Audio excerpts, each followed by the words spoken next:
Dans le cadre du festival Cinespaña du 1er au 10 octobre 2021, une rencontre avait lieu à la librairie Ombre Blanche samedi 2 octobre avec l'auteur espagnol Víctor del Arbol autour de la parution de son roman chez Actes Sud, Avant les années terribles.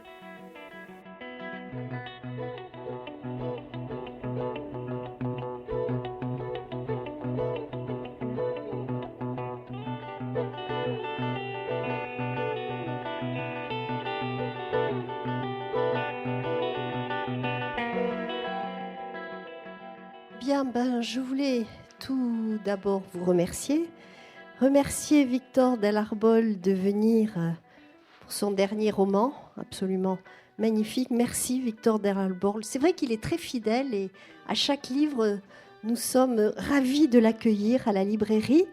Je voulais juste vous dire que son invitation à la librairie fait partie bien sûr du festival à Toulouse que nous attendons tous, Cinespaña, avec lequel nous aimons travailler. Donc cette année, nous allons avoir 2 auteurs, Víctor del Arbol et Lydie Salver, qui viendra mercredi prochain, mercredi 6 octobre.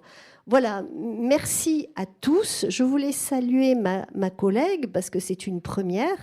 Il va animer la rencontre avec Víctor del Arbol, voilà, avec un peu de trac, mais suffisamment. Et merci Alison d'avoir accepté d'animer cette rencontre. Je te remercie beaucoup. Voilà. Donc on va parler de Avant les années terribles, qui est sorti il y a quelques semaines chez Actes Sud, collection blanche cette fois, on en reparlera. J'aimerais commencer par le début, le titre. Est-ce que vous pourriez nous expliquer la genèse de ce titre magnifique? Sí, bueno. Bonsoir à tous, buenas tardes. La première chose que je veux dire, c'est que pour exprimer la complexité, normalement, je parle en espagnol. Parce que mon français, c'est très basique. Donc, on va essayer, parce qu'on m'a dit que si, Victor, il parle très bien le français. Non, c'est pas vrai. Mais je vais essayer, je vous demande un peu de patience avec moi. Alors, les titres. Avant les années terribles. C'est un titre beau, non? Et terrible aussi. Moi, j'explique toujours que pour moi, le début d'un livre, c'est le titre. La première phrase d'un livre, c'est le titre parce que le titre exprime l'idée qu'après tu vas débrouiller dans l'histoire. Cette histoire, c'est l'histoire des années terribles, vraiment, d'une enfance volée, brisée, violente, mais c'est aussi le souvenir d'une enfance auparavant où il y avait la bonheur, où il y avait la bonté, la lumière, la famille, les souvenirs de l'enfance heureuse. Non? Donc, je pense que c'est un livre qui dialogue entre les présents terribles et les passés toujours comme une espèce de, je dirais, alibi pour surmonter cette violence et à la fin réussir à être encore une personne avec un cœur qui bat. Non? C'était un peu l'idée. D'accord. Justement, c'est très bien. Bravo. Justement, cette thématique de l'enfance abîmée, de l'enfance dérobée, de la perte de l'innocence, effectivement, ce titre l'incarne magnifiquement. Il dit énormément. Et c'est une thématique qu'on retrouve, j'ai l'impression, dans beaucoup de vos livres. La tristesse du samouraï, notamment. Toutes les vagues de l'océan, avec la scène initiale aussi. Est-ce que vous pouvez nous parler de cette thématique? Pourquoi lyrique comme ça, tous vos romans? Qu'est-ce qui son importance? Avant les années terribles, c'est un peu différent d'autres livres que j'ai écrits, notamment La tristesse du samouraï, Toutes les vagues de l'océan, etc.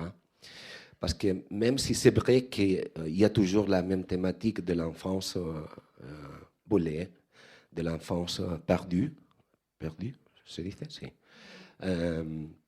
Ici, c'est un peu différent. C'est un peu différent parce que dans tous mes romans, normalement, pour moi, l'enfant, c'est le réflexe de l'innocence, de la pureté, on peut dire, le meilleur de l'être humain avant d'être embolé. Non? Mais ici, non. Ici, il y a Isaïe. Oui, il est un enfant. Il est un enfant et pourtant, il devient un bourreau aussi. Et la complexité, c'est différent. Parce qu'ici, oui, il y a l'innocence, mais il y a aussi la culpabilité. Et le défi, pour moi, c'était voir comment ces deux natures de l'obscurité et la luminosité arrivent à convivre. Je ne sais pas comment on dit en français. Cohabiter, exactement. Cohabiter, exactement. Ouais. Donc, c'est le début, c'est différent. Normalement, dans tous mes romans, l'enfant, c'est quelqu'un qui devient toujours une victime. Ici, le personnage, il est aussi une victime, mais aussi un victimaire. Ça existe en français, victimaire, victimario. Un bourreau. Un bourreau, ouais. D'ailleurs, est-ce qu'on peut rappeler en quelques mots à Friolon le résumé de Avant les années terribles?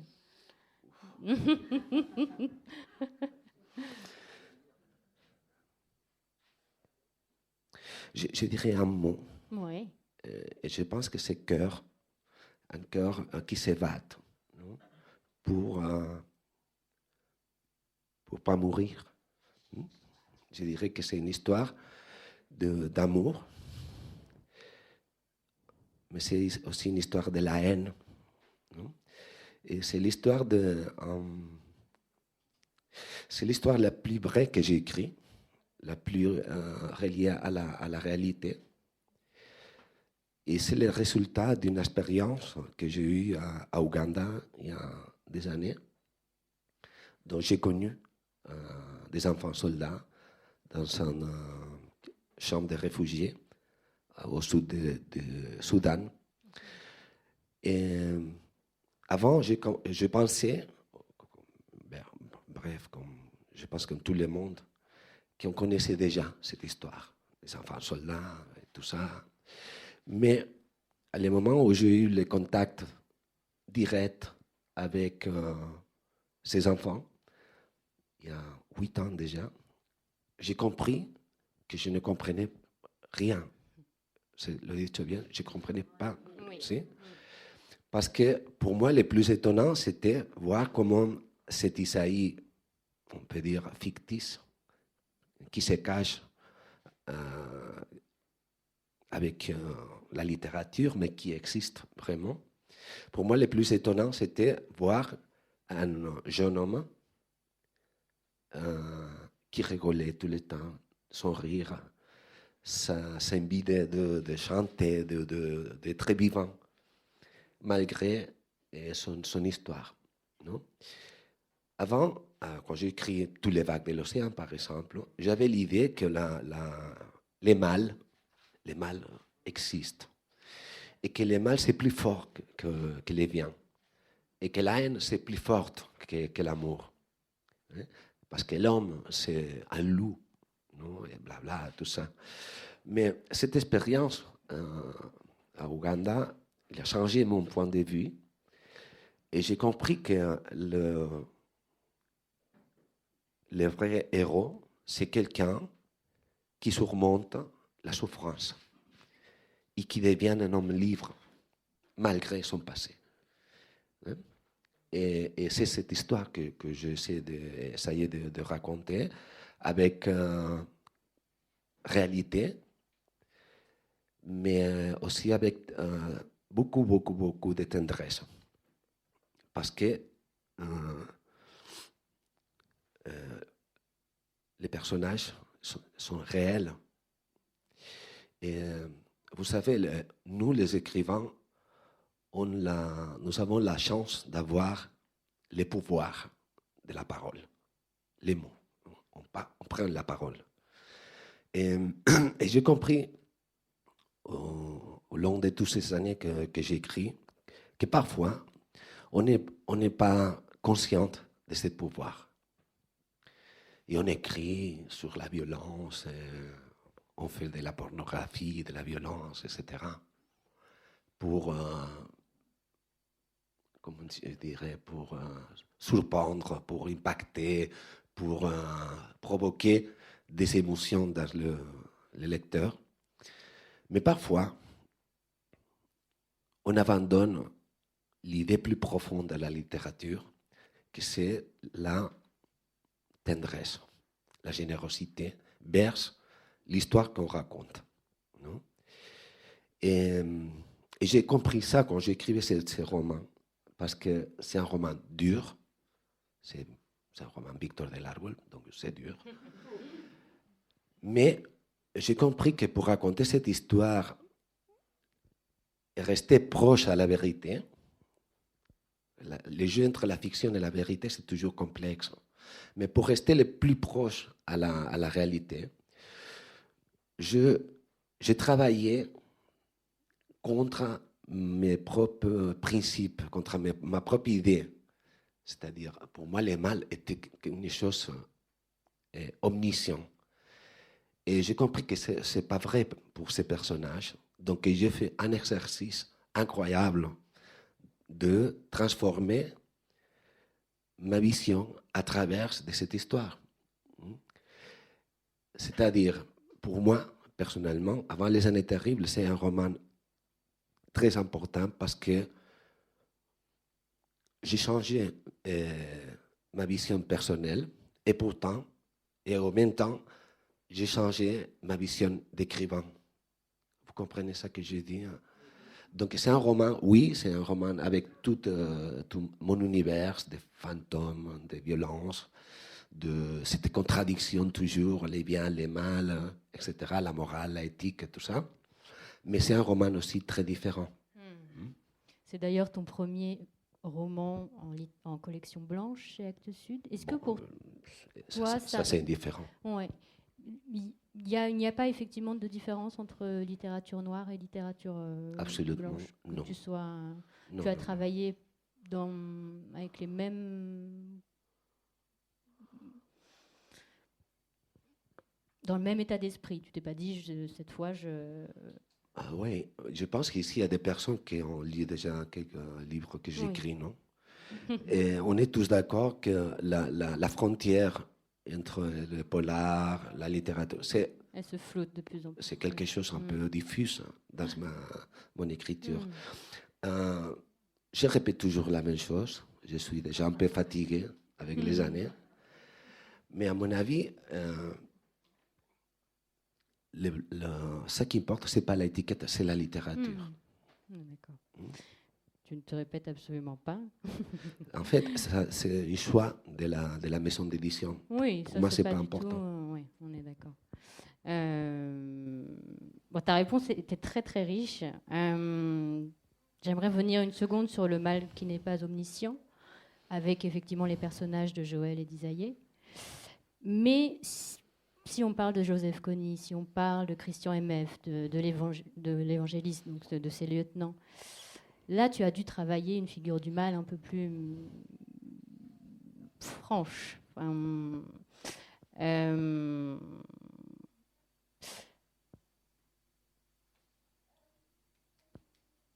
C'est notamment sous le patronage de Joseph Conrad. Comment tu travailles cette figure du mal qui est Joseph Kony, qui existe vraiment? Vous connaissez l'histoire de Joseph Kony, j'imagine déjà, non? On peut peut-être faire un petit rappel. Non. Joseph Kony, c'est un personnage réel qui existe encore, je pense. Il est encore vivant, même s'il est disparu dans la forêt africaine de l'Afrique orientale il y a des années, mais il existe encore.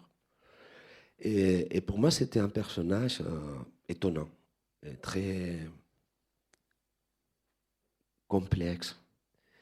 Parce que c'est un personnage qui, je dirais, c'est le résultat d'une culture, d'un pays et d'un continent très difficile d'arriver à comprendre pour nous, autant qu'Européens. C'est le résultat de ce mélange entre la religion, en este caso protestant, et la religion animiste, la culture africaine traditionnelle, avec tout ce bagage culturel après le colonialisme. Et c'est aussi le résultat de ce type de monstre qui apparaît en Afrique au début des années 80. Et que c'est quelqu'un utilisé pour les États-Unis pour lutter contre Amin Dada. C'était le président à l'époque à Ouganda. Amin Dada, il était un panafricaniste. Non? Et en même temps, Amin Dada disait qu'il était communiste. Donc, il était plus proche de la Union soviétique. On parle de la guerre froide. Donc, les Américains, ils ont fait ce que les Américains font toujours, à Latine-Amérique, etc. C'est de former, d'armer des leaders tribaux. Joseph Kony, il était un leader tribal spirituel, en fait, parce que son père était un prédicateur de la religion protestante, et sa tante, elle était comment se dit, bruja, une espèce de sorcière, ou de leader spirituel de la culture de la tribu Acholi, au nord d'Ouganda. Donc, Joseph Kony, quand il était gamin, il a vu tout ce monde de la magie, de la politique aussi, et de le contrôle sur la population. Et en même temps, il était malade, il avait une maladie mentale, vraiment. Je l'ai étudié pendant beaucoup d'années, et j'arrive à la conclusion qu'il était un sociopathe, le classique sociopathique. Et si vous mélangez ce cocktail, le résultat, c'est terrible. Et la particularité de Joseph Kony, c'est que pendant 20 ans, une vingtaine d'années, il a séquestré plus de 60 000 enfants entre les 8 et les 14-15 ans. Et ces enfants, ils ont été envolés normalement, c'est de la région des paysans, du nord de l'Ouganda, des gens très peu formés, avec une éducation très bas, avec beaucoup superstitiosos, très superstitieux. Et pour eux, Joseph Kony était l'héritier de sa tante, de son père, donc il avait un pouvoir. Il était très, très charismatique, en fait. J'ai lu des interviews que vous pouvez trouver sur Internet. Il est vraiment un type très charismatique, avec une face, il est beau. Il avait l'air d'un type innocent, gourmand, hein? Mais il était terrible. Donc, quand j'ai commencé à enquêter toute cette histoire de Joseph Kony, et je me dis, comment c'est possible, 60 000 enfants, ça c'est beaucoup. J'ai découvert que l'histoire d'un lieutenant, comment on dit un lieutenant, c'est de Joseph Kony, que se dit Joseph Owen. Joseph Owen, il y a quelques mois, il a été condamné pour les TPI à perpétuité par des crimes de guerre et des crimes contre l'humanité. Bon.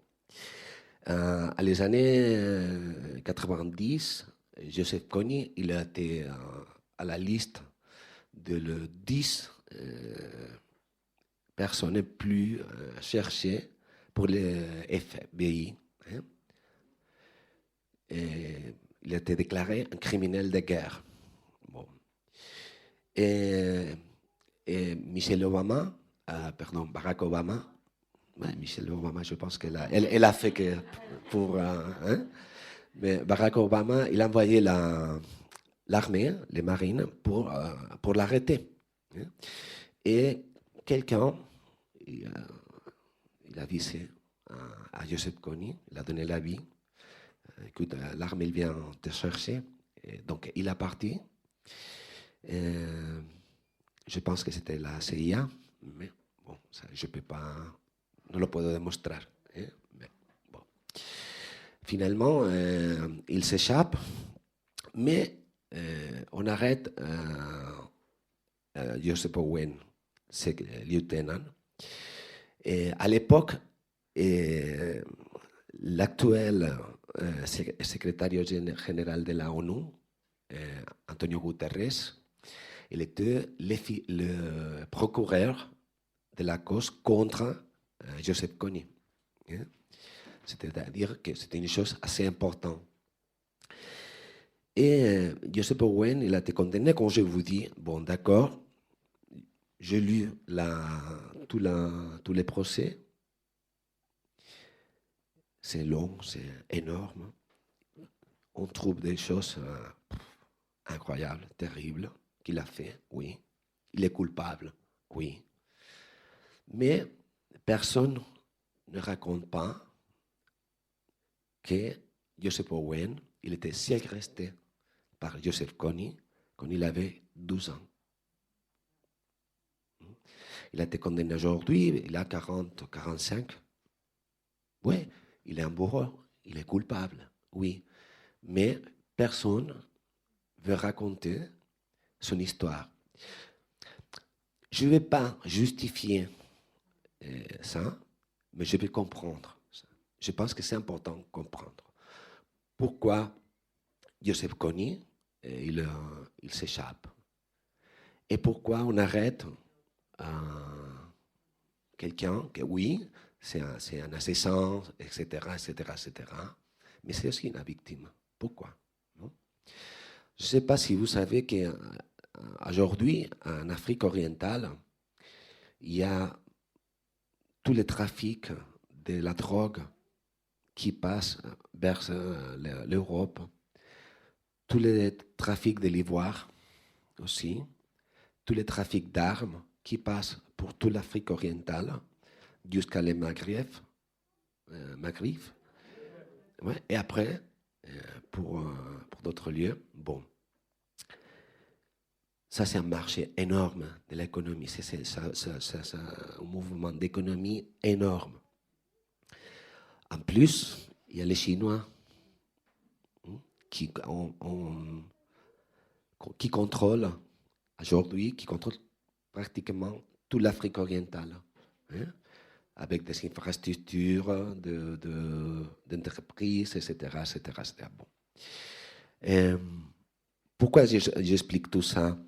Parce que pour nous, on voit, on raconte, on lit ces livres, ou d'autres, on voit un film, on pense, ah, c'est clair, non, c'est coupable, blanc, noir, il n'y a pas d'écrit, non. Mais la réalité, c'est plus complexe. La réalité, c'est qu'il y a beaucoup d'intérêts, d'argent, beaucoup d'argent à contrôler. Il y a une guerre, vous savez. Aujourd'hui, nous sommes en guerre. Même si c'est une guerre mais les résultats de colonialisme, c'est que l'Afrique, surtout principalement l'Afrique orientale, c'est un continent brisé. C'est un continent des frontières artificielles. Et c'est le champ de bataille de cette guerre entre la Chine, les Américains, les Français, les Anglais, les Espagnols, non. Hein? Mais, ouais. Et alors, on comprend tous ces contextes. Hein. Je pense que dans les livres, ça se comprend un peu. On comprend par exemple pourquoi existe Boko Haram en Nigerie, par exemple. Qui est Boko Haram? C'est des musulmans, etc. Oui. Mais vous savez qui se cache arrière de Boko Haram? Deux filles, deux enfants de Joseph Kony. Et quel est le système de Boko Haram? C'est resté des enfants. Et c'est resté des filles pour les obliger à se marier avec les guerrières de Boko Haram. C'est le même système qui a fait servir Joseph Kony pendant une vingtaine d'années. Je vous conseille, après lire le livre, parce que moi je sais que vous allez le lire, que vous cherchez toute l'information que vous allez trouver à propos de c'est qui Joseph Kony, c'est quoi leur RA. Parce que toute cette histoire des enfants soldats qu'on pense qu'on connaît, c'est pas vrai. C'est pas vrai. On connaît les clichés, les films, la chose terrible, si vous voulez, la violence. Et ça provoque, en nous, ça provoque une émotion très superficielle. Parce que, oui, on a la larme, c'est terrible, c'est triste, etc., etc. Mais il n'y a pas vraiment envie, je pense, de comprendre la racine de tout ça. Et la racine de tout ça, c'est toujours la même. L'égoïsme. L'égoïsme de l'Occident berce l'Afrique. C'est toujours la même chose. C'est toujours la même chose depuis le colonialisme. Hein? L'Afrique, c'est le continent qui dort. Qui dort. Mais à le moment où l'Afrique se réveille, espère.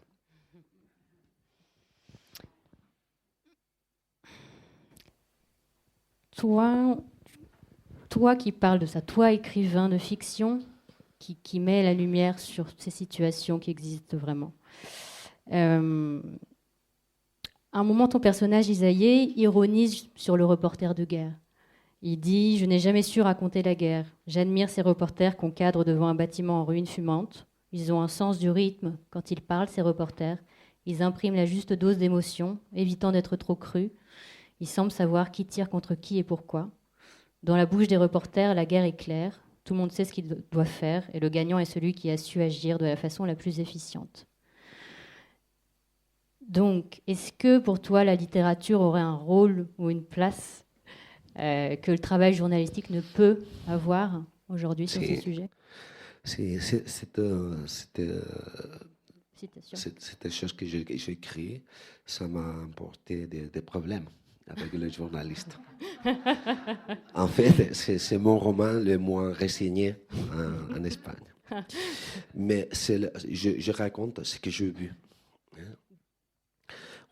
J'ai connu un gamin tout petit, qui se dit Victor aussi. Et il faisait un jeu avec moi, avec les autres, et j'ai observé. Il a fait une caméra de photos avec des papiers. Vous vous souvenez, quand nous étions des petits à l'école, on faisait la même chose. Ouais. Donc, ce gamin, il allait partout. Victor, je veux faire une photo avec toi. Et papa, il faisait la photo, etc. Et un jour, il y avait un photographe d'une agence internationale avec une amie qui c'est un ami à moi, qui m'a mené à les chambres, etc. Et il était en train de faire un reportage. Il a pris ces gamins parce qu'il a rigolé avec la photo. Et il a fait le jeu, je te fais une photo, tu me fais une photo, d'accord? Ah ouais. Il a fait la photo, etc. Et les photographes, le journaliste, il a fait la photo, 2, 3, 4, ponte à ci, ponte à ça, tal. Et après, rien.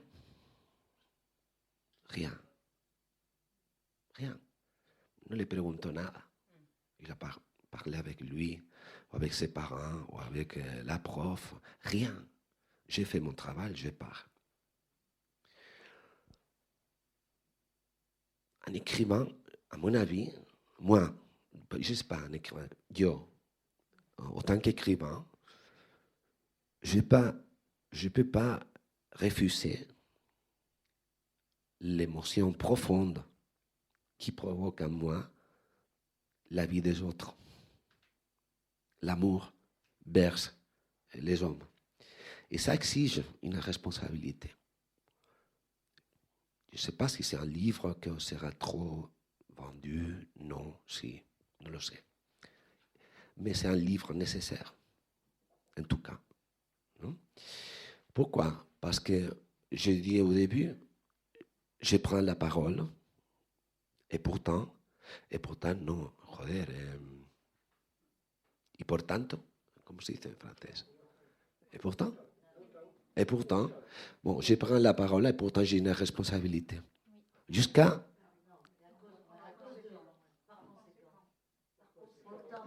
Et à cause de ça, je prends une responsabilité jusqu'à la fin. Les problèmes de la littérature ou de le journalisme d'aujourd'hui, la plupart, il y a des grands écrivains, il y a des grands journalistes, bien sûr.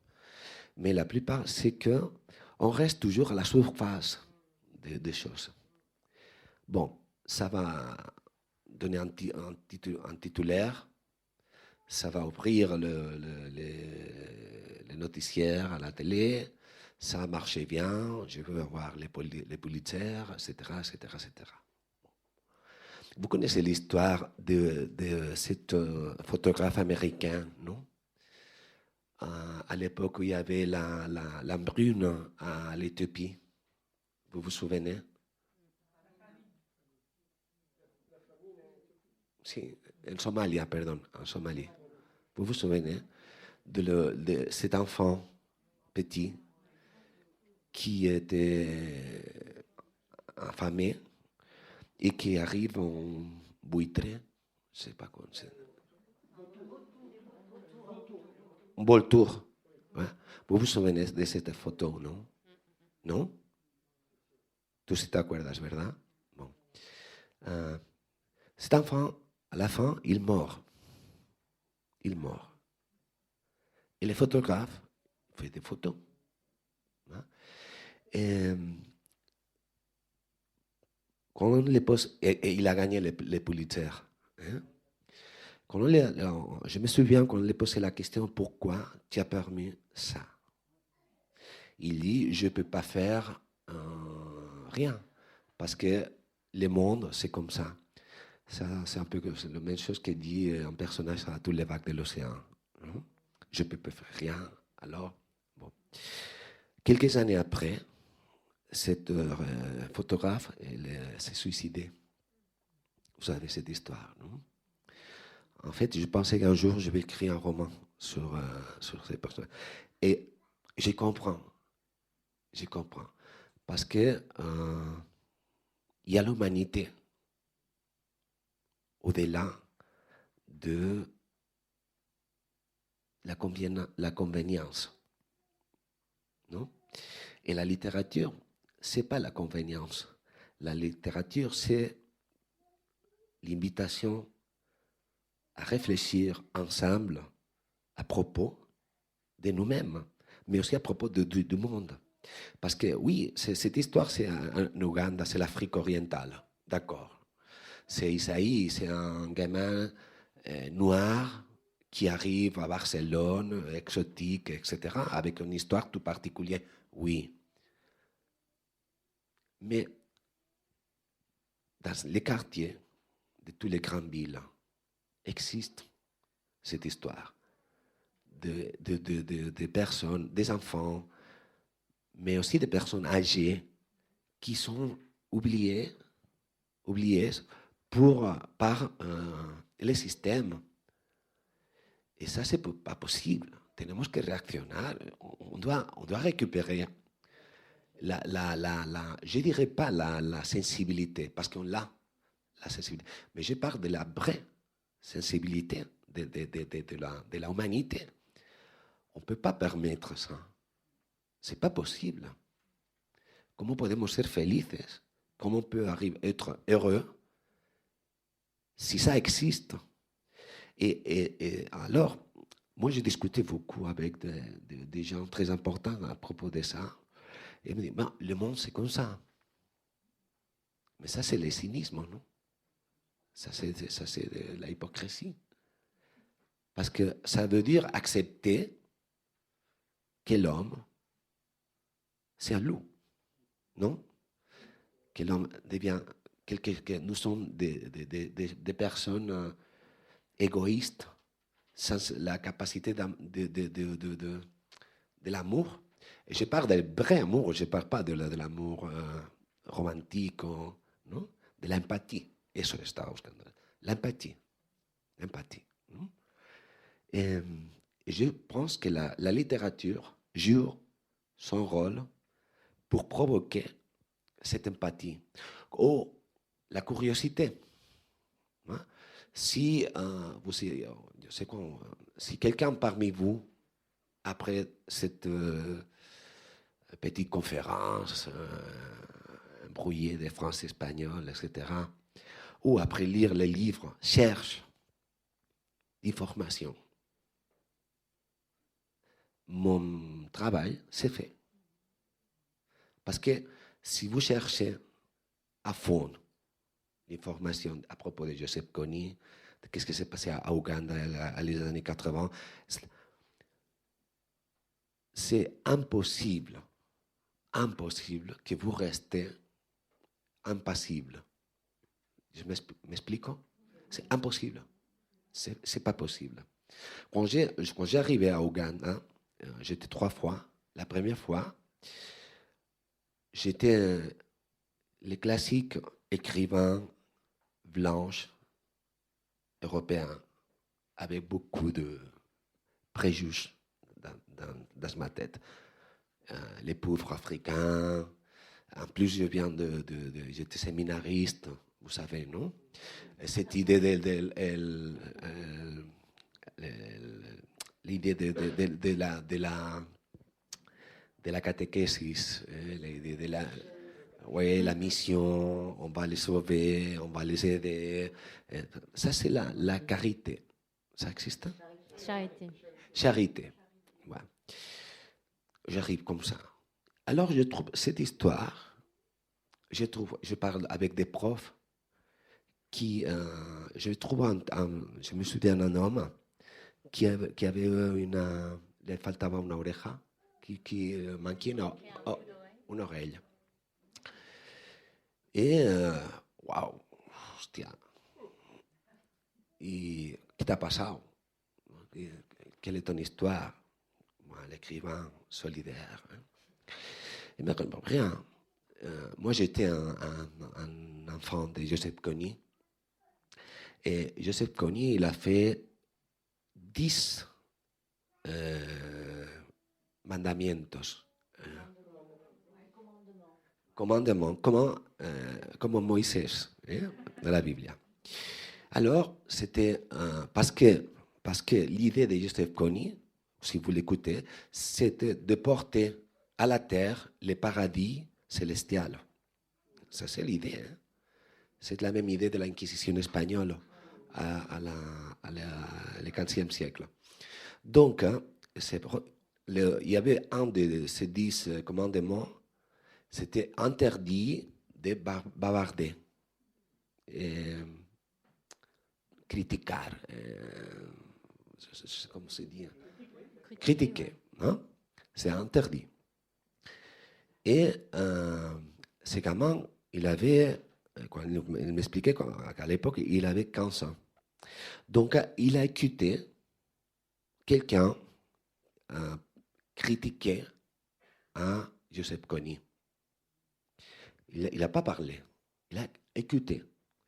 Donc, Joseph Kony, il a taché l'oreille.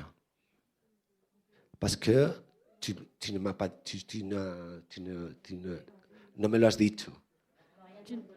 Bon, incroyable. Et encore.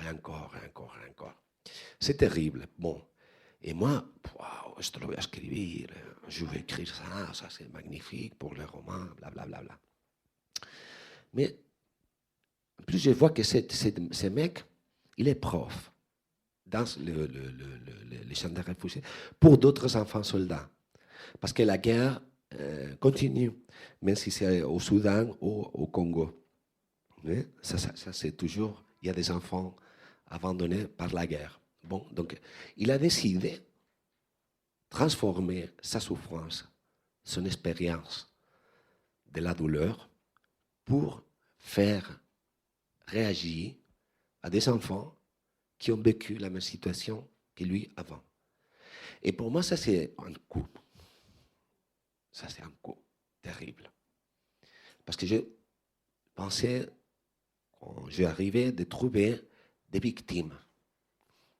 Et je ne trouvais pas de victimes. J'ai trouvé des gens qui ont été victimisés, mais qui se battent toujours pour devenir des hommes et des femmes libres. Pas mieux, pas pire que nous, normal. Des hommes et des femmes. Et c'est l'histoire d'Isaïe. Isaïe, ce n'est pas un personnage parfait. Ce n'est pas un homme parfait. Parfois, je le déteste, ce personnage. Parfois, il fait des choses que je ne comprends pas du tout. Mais le plus important, c'est qu'il devienne un homme fragile, courageux, qui trahit, qui souffre, qui aime, qui pleure, qui rit. Un homme vivant. Et ça, c'est plus important que les clichés de la victime. Hein? C'est très difficile de devenir un homme. C'est un homme. Être un homme, c'est un travail très difficile. Un homme, une femme. Et notre travail, c'est très complexe. Parce que nous habitons toujours l'ombre et la lumière. Non? Mais accepter cette humanité sans devoir dépasser, c'est une héroïcité pour moi.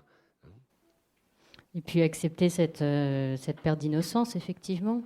Est-ce qu'il y a un moment où tu dis que l'homme et l'enfant doivent s'unir et ensemble ils ont affronté le tonnerre, les souvenirs et les présages? Est-ce que ça serait la façon d'aller vers la rédemption, d'aller vers le bonheur, d'aller vers le fait d'être un homme,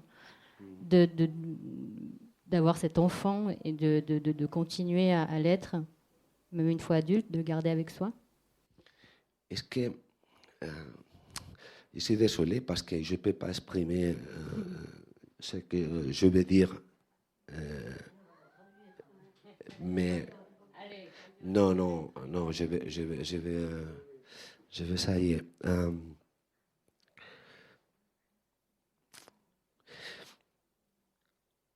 La vie, l'effet d'être vivant, c'est un miracle. Je ne sais pas si vous êtes conscient de ça. C'est un miracle. Parce que partout, il y a la mort. Partout. Afghanistan, en Syrie, en Afrique, en Amérique latine, partout. Et le monde, c'est très petit. Très petit. Un coupe d'avion, boum, New York, el 11S, ou Madrid, et accepter que nous sommes des privilégiés, ça veut dire aussi ouvrir le jeu. au monde. Accepter le monde tel comme il existe. Mais la question, c'est comment voir tout cet espace terrible autour de nous et ne devenir pas un cynique. Trouver de petites lumières pour rester fier de l'homme. Ça, c'est un travail. Ça, c'est un travail qu'il faut insister, travailler. Pourquoi je dis ça? Parce que Giuseppe Kony et la LRA, oui, c'est le résultat de ce contexte géopolitique que je vous ai parlé, mais aussi c'est le résultat de notre silence. C'est le résultat du silence d'Occident.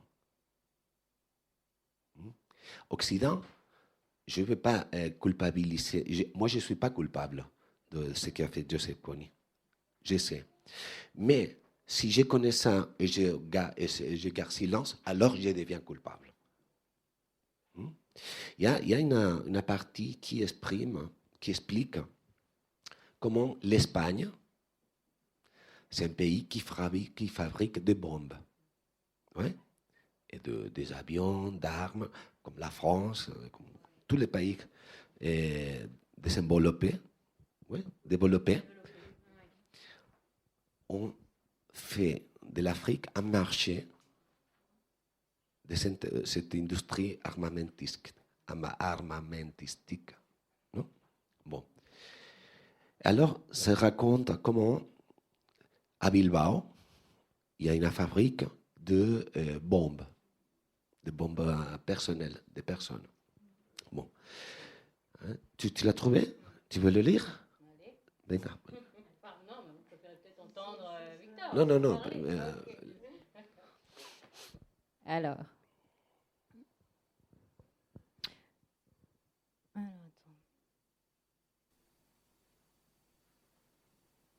Je ne me doutais pas que 2 mois plus tôt, dans une usine du nord de l'Espagne, 2 ouvriers fatigués avaient allumé les néons d'un grand hangar et branché la tronçonneuse à métaux. Tout en parlant de leur vie, des enfants, de la famille, ils fabriquaient la petite pièce d'un engrenage qui serait assemblé en bout de chaîne par d'autres ouvriers portant le même bleu de travail. À la fin de ce processus, l'objet aurait la forme d'une soucoupe aplatie et serait mis en caisse, enveloppée de coussins isolants. Cette caisse serait acheminée en camion avec des centaines d'autres caisses identiques, jusqu'à un aéroport d'où, après un examen exhaustif des papiers, elle s'envolerait pour l'Ouganda. À Entebbe, des soldats la déchargeraient sous le contrôle d'un colonel et, dans un camion à bâche verte, l'emporteraient dans une caserne au nord du pays. Seuls 3 hommes, dûment entraînés, pouvaient manipuler son contenu. Cette mine de fabrication espagnole était enfouie dans un sentier qui allait au village d'une fille qui, entendant les guérilleros s'approcher, avait couru pour prévenir ses voisins. Elle n'avait pas eu le temps de comprendre. En marchant sur un objet, elle avait déclenché un petit bruit, un déclic à peine audible, et elle avait explosé en 1000 morceaux, que je trouverai plusieurs jours plus tard, en déféquant sous des arbustes. Así es la vida. ¿Eh? Una chaîne. Donc,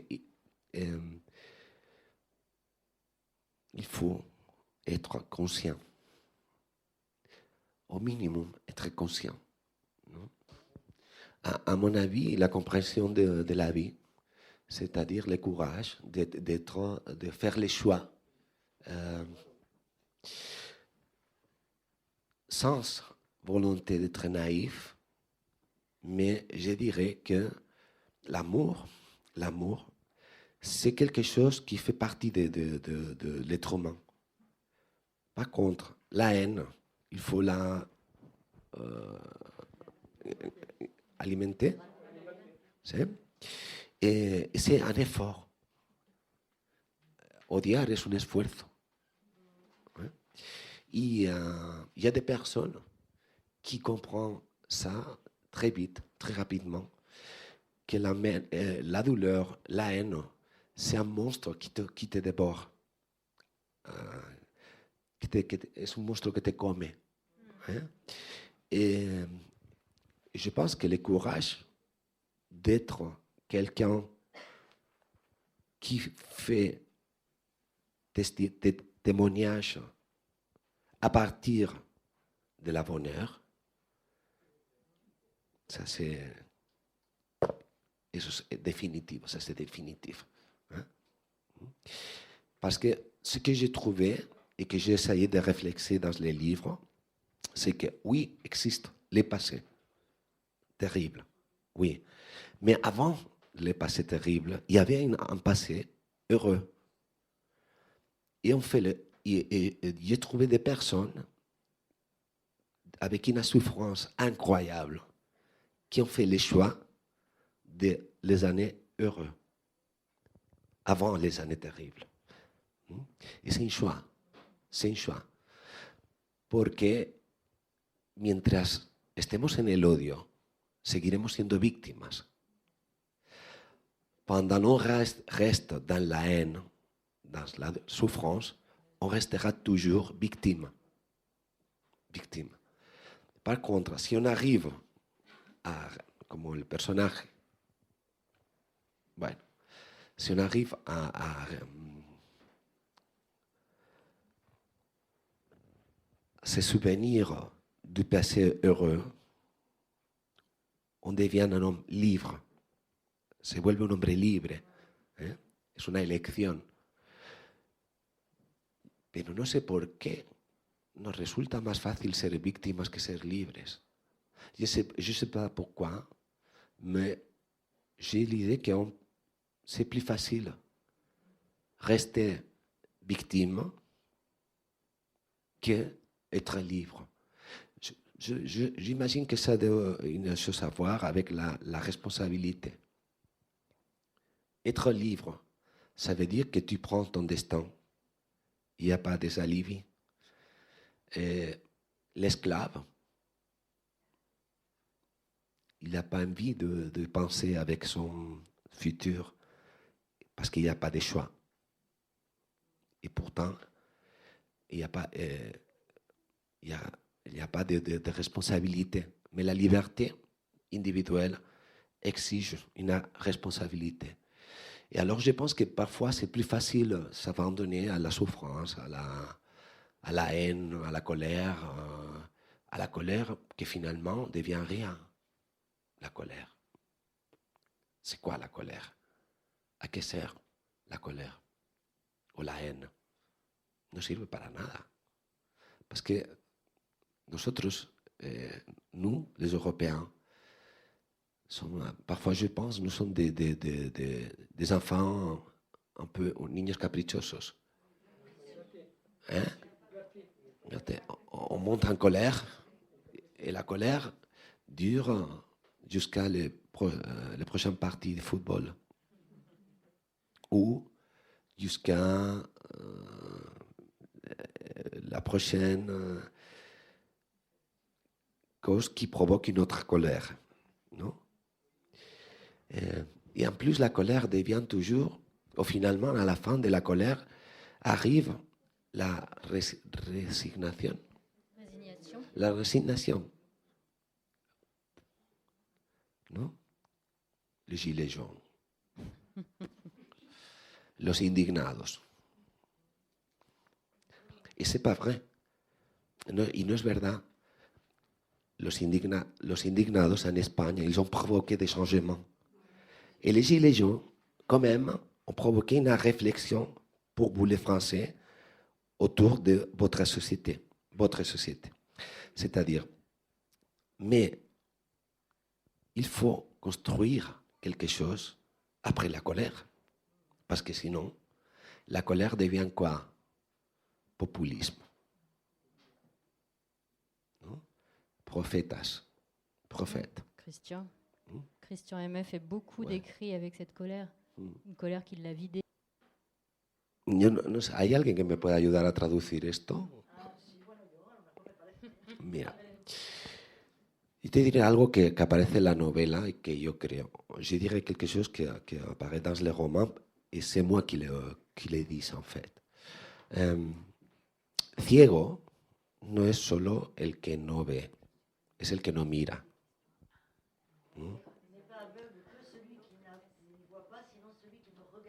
Exacto.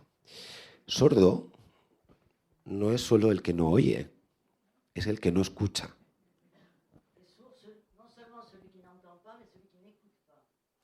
Y mudo no es el que no habla, es el que calla.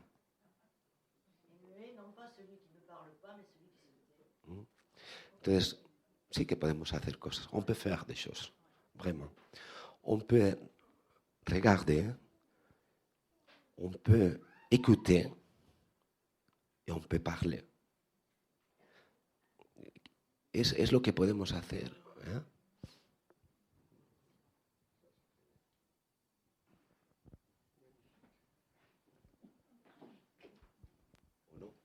Bonjour. Hop là. Oh non. Ça marche? Ouais. Moi, j'ai lu le livre, je suis tombée dedans. Je l'ai lu très vite, en cherchant aussi effectivement des informations. Et alors, j'ai une question, c'est presque égoïste, c'est sur l'épilogue possible. Les toutes petites, les quelques pages à la fin, j'ai presque regretté de les avoir lues, et en même temps, je ne pouvais pas ne pas les lire. Donc, pourquoi marquer épilogue possible? Pourquoi pas épilogue, tout court? Pourquoi nous donner le choix? Es que no te estoy entendiendo. Vous pouvez traduire? Ah, el epílogo. El epílogo. Ouais. Il dit, si tu veux finir le roman, il faut rester jusqu'ici. Mais après, c'est la vie qui continue. Je te l'ai dit. Hein? Jusqu'ici, c'est un roman. Un roman, la littérature, c'est mieux que la vie, dans le sens de que c'est un univers fermé, qui commence et qui finit. Donc, parfait. On finit un livre et dit, ah bon, d'accord, ça c'est la vie. Non, la vie continue. Et alors, la vie qui continue, c'est pour moi les grands succès d'Isaïe. Mais c'est un succès, si tu veux, des hommes normaux, qui vit sa vie avec ses problèmes, on peut expliquer tout, hein, mais qu'à la fin, il meurt comme un homme, avec un épitaphe. Épitaphe, ça existe. Hein? La plupart parmi nous, entre nosotros, ouais, aiment le rêve, le désir de laisser une attache à la vie, non? À la famille, à les amis, etc., etc., etc. Et c'est la volonté d'Isaïe, finalement. Quand le livre, quand l'histoire, quand le roman finissent, il continue sa vie. Et les années terribles, l'histoire de Joseph Kony, son histoire avec son frère Joël, la fuite de l'Afrique jusqu'à l'Espagne à pied, tout ça, c'est le passé qui se perd à l'étang. Et la vie qui continue jusqu'à sa vieillesse. Et la paradoxe, c'est que cet homme, les grands héros de cette histoire, finissent sa vie comme un homme normal. Et pour moi, c'est le grand succès de la vie. La vida está por encima de nosotros. Tu comprends ça? Voilà, c'est ça. Mais ce n'est pas un final littéraire, ce n'est pas un final lyrique. C'est pour ça que je dis, attention, les livres finissent ici.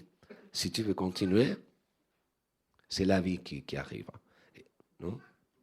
Les problèmes domestiques avec la famille, avec les enfants, etc., etc., etc. Et en plus, c'est moi qui parle. C'est moi qui existe dans les livres à la fin. Hein? Oui, c'est ça. Tu apparais dans la fiction. Je pense que vous écrivez en espagnol. Or, vous êtes catalan de naissance. Alors, je vois que vous êtes engagé politiquement, donc en Afrique par exemple.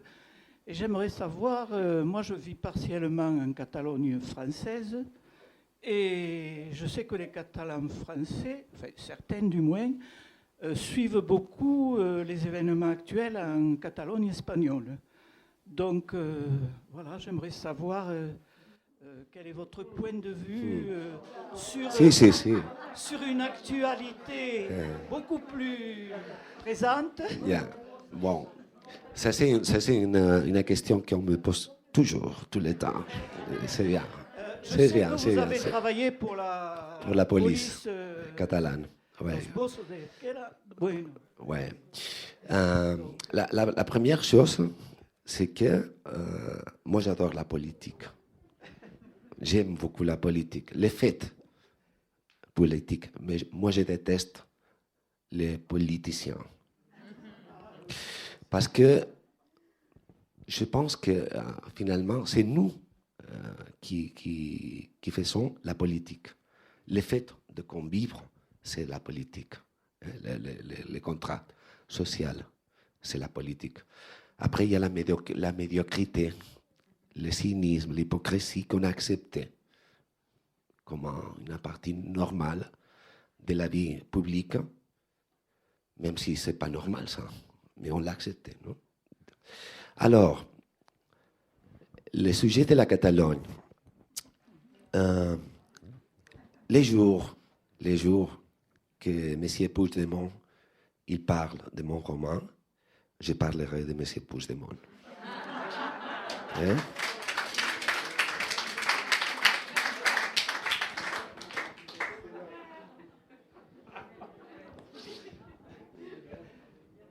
Et la langue catalane, vous la parlez quand même? Ah ouais, d'habitude, je parle catalan. Ouais.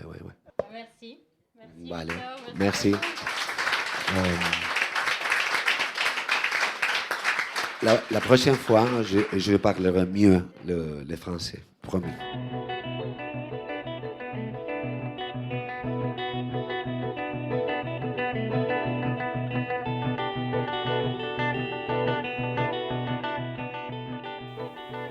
Il s'agissait de Victor Delarbol, auteur du livre « Avant les années terribles » paru chez Actes Sud lors de sa venue à la librairie Ombre Blanche le 2 octobre 2021 en partenariat avec le festival Cinespania. Victor Delarbol a aussi fait paraître aux éditions Actes Sud La tristesse du samouraï, La maison des chagrins, Toutes les vagues de l'océan, La veille de presque tout, Par-delà la pluie et Le poids des morts. Rencontre réalisée et mise en onde par Radio Radio.